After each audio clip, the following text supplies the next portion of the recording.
Sumainyo ang Panginoon. At sumaiyo rin. Ang mabuting balita ng Panginoon ayon kay San Marcos. Papuri sa iyo, Panginoon. Noong panahong yon, nagpakita si Jesus sa 11 alagad at sinabi niya sa kanila, "Umayo kayo sa buong sanlibutan at pangaral ninyo sa lahat ang mabuting balita.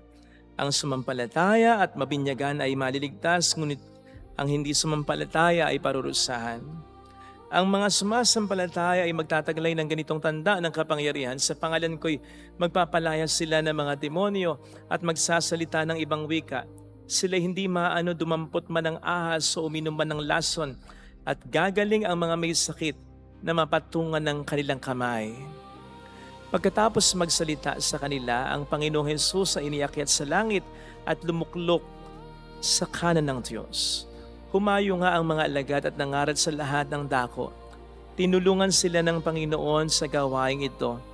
Pinatotohanan niya ang salitang kanilang pinangangaral sa pamamagitan ng kapangyarihang gumawa ng himala na ipinagkaloob niya sa kanila. Mga kapatid, ang mabuting balita ng Panginoon. Pinupuri ka namin, Panginoong Hesukristo.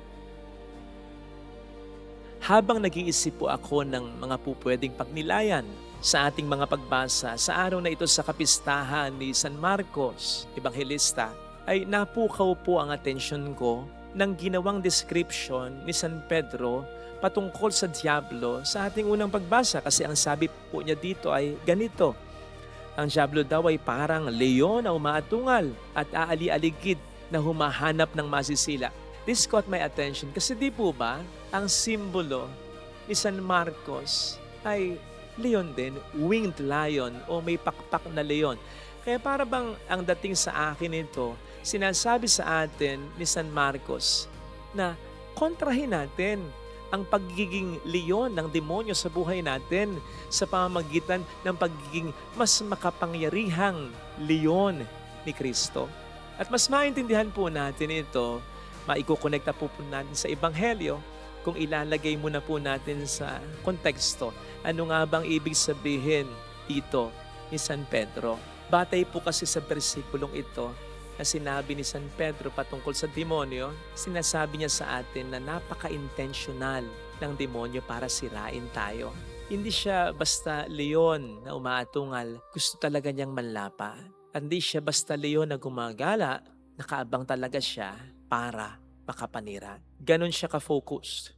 Ganon siya ka-agresibo. Ganon siya ka-determinado.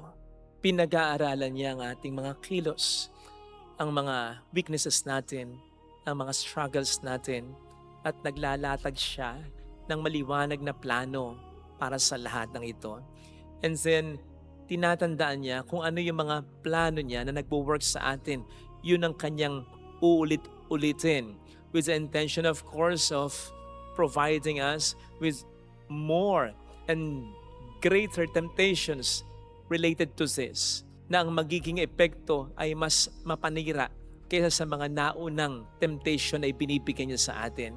Higit sa lahat, hindi siya namamahinga. Walang break time ang paggawa niya ng kasamahan. And so, dapat ay maging ganun din tayo. Ka-focus, ka-agresibo, ka-intentional, kadeterminado sa paggawa ng kabutihan. Katulad po ni Kristo, kung paano siya pinortray, inilarawan ni San Marcos sa kanyang version ng mabuting balita o ebanghelyo. Kasi po kung pag-aaralan po ninyo, kung pupunahin po ninyo, ang ebanghelyo ayon kay San Marcos, action-pack ito eh. At pakaraming ginagawa dito ni Kristo. Para bang very busy siya kung ikukumpara sa ibang mga accounts kasi walang paligoy-ligoy yung San Marcos eh. Magmula sa isang himala, makikita mo sa Jesus, gumagawa na naman ng panibagong himala. Mula sa isang lugar, pupunta na naman sa panibagong lugar. Kumbaga, harabas, kumbaga, on the go lagi ang ating Panginoon. Lagi siyang gumagawa ng mabuti. So much so na parang wala ng tsansa ang demonyo na makasingit pa. Tatandaan ko tuloy yung pagsita na ginawa ng isang pari daw sa mga manang dahil bilis nitong magdasal ng Santo Rosario. Hindi pa na natatapos yung isa, Ginong Maria, napupuno ka ng grasya, Panginoong Diyos ay sumasayo, bukod kang pinagpala sa may nagpala naman ang iyong Santa Maria ng Diyos, ipanalangin mo kayong makasalanan, ganyan ko yung Ginong Maria. Sumusunod na yung isa, hindi pa natatapos.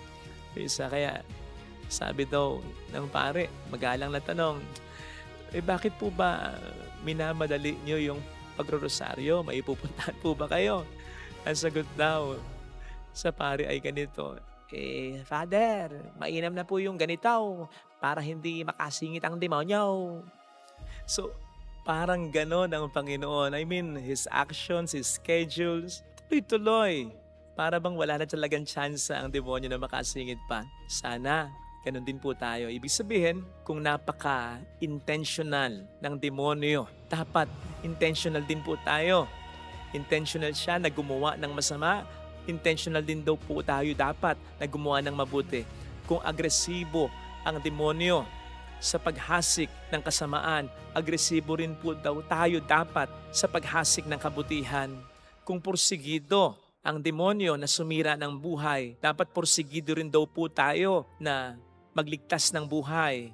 Kung maingay ang demonyo sa pagpapalaganap ng kasinungalingan, dapat ay maging maingay din daw po tayo sa pagpapalaganap ng katotohanan. As a matter of fact, dapat mas higit pa tayo na intentional, mas higit pa tayo na agresibo, mas higit pa tayo na porsigido, mas higit pa tayong maingay kontra dyablo kasi hamak na mas makapangyarihan tayo kaysa sa dyablo kung tayo'y talagang sumusunod kay Kristo. No wonder ang simbolo ni San Marcos ay hindi basta leon. Ito'y mas makapangyarihang leon kaysa sa pagiging leon ng dyablo. Ito ay winged lion, may pakpak na leon. No wonder, ang sabi rin ng ating unang pagbasa, sabi ni San Pedro, labanan, i-resist natin ang demonyo sa pamamagitan ng ating pananalig sa Diyos. Which basically means, mas makapangyarihan talaga tayo kung tutuusin kaysa sa dyablo. Mas malakas ang atungal natin, mas nakatatakot tayo.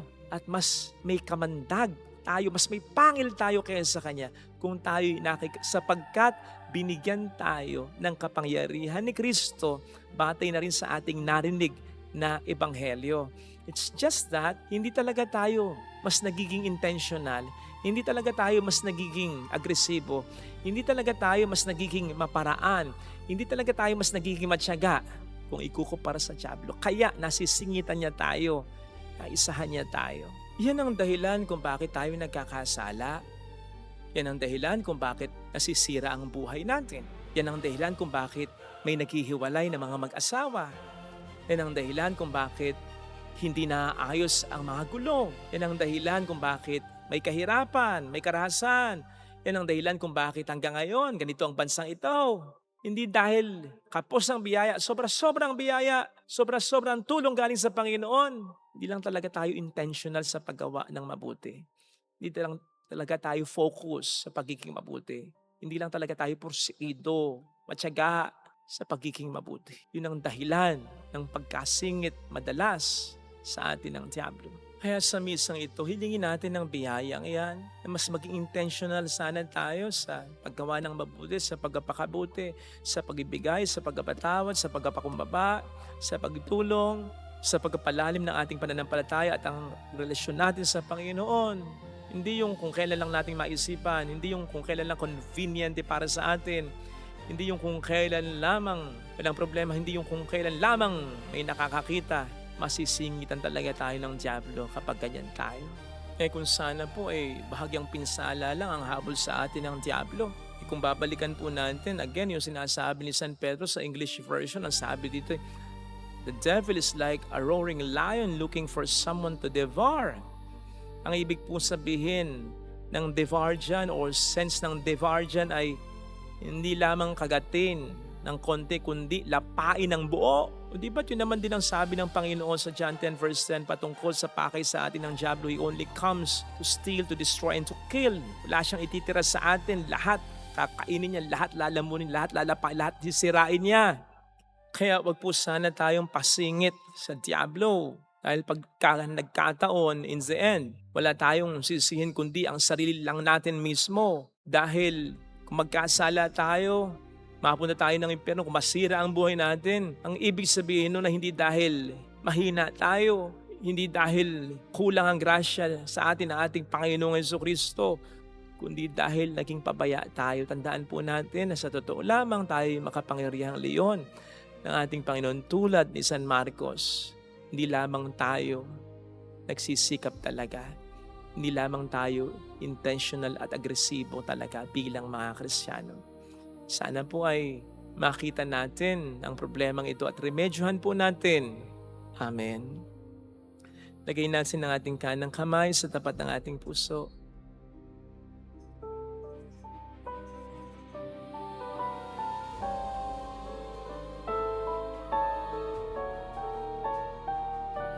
Awitin natin.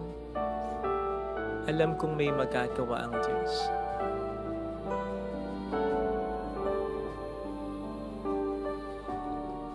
Alam kong may magagawa ang Diyos.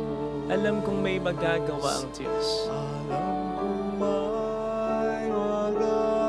Walang imposible sa Kanya. Kung ako'y magtatapat, sa Kanya'y maglilingkod, alam kong may magagawa ang Diyos. Alam kong di ringkin ng Diyos ang samot, sapagkat mahal niya ako. Alam kong di ringkin ng Diyos ang samo ko,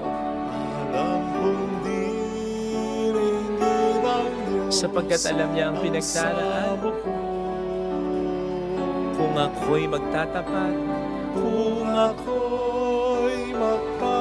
sa Kanya'y maglilingkod, alam kong di ringkin ng Diyos ang samo.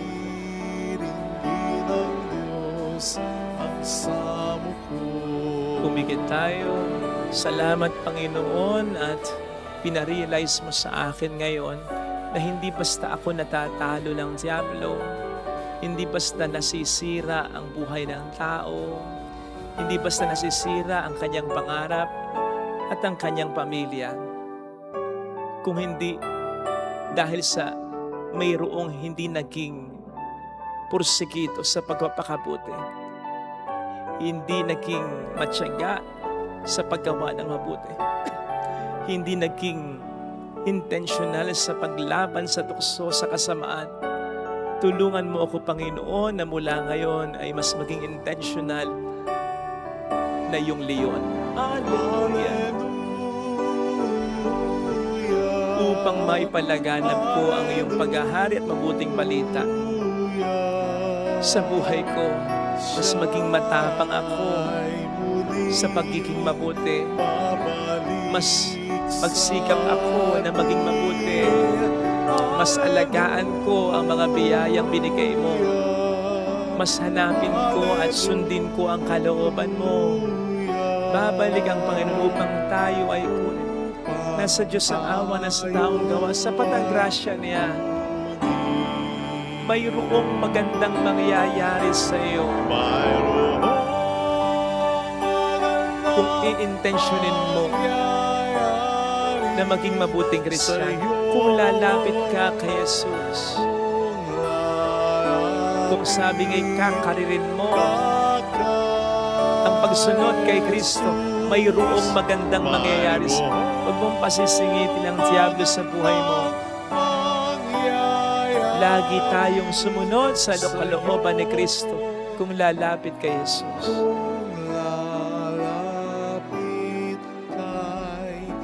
Papuri sa Ama at sa Anak sa Espiritu Santo, kapara ng sa unang-una ngayon magpakailanman at magpasawalang hanggan.